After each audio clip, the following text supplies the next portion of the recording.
Welcome to WebStyle Press. How to open a long directory in command prompt.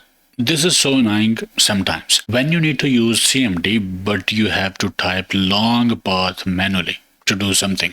If you feel the same, here is how to handle it. Let's say we want to run command prompt for this open folder. We can copy the folder path, open command prompt, right click in command prompt to paste the path there. But then you will have to adjust it.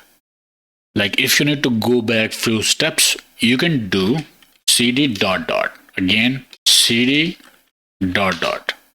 Then you can paste the path and adjust it accordingly. Like this. This is one. Copy and right click in CMD. Second method is better. Go to target folder, in our case this folder, select the address and type CMD here in the address bar and press enter. That will open command prompt window with the current path of folder already set. This is better and fast. So I would recommend to not use right click method. Use this method. You can also type PowerShell in the address bar if you prefer that one over CMD or command prompt.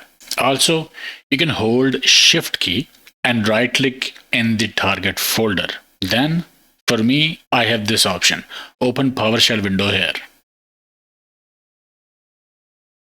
So menu will provide option for command prompt or PowerShell depending on default set for your PC. PowerShell is also same, even better than command prompt in some cases. So this is how you can quickly copy long path in CMD. But Git for Windows is also a good alternative. It's a software that can be downloaded and installed. After that, just right click in the folder and select Open Git Bash here. And this is also a kind of command prompt or terminal. It can accept commands. But anyways, I hope it helped. Like, share, subscribe, and I will see you in the next one.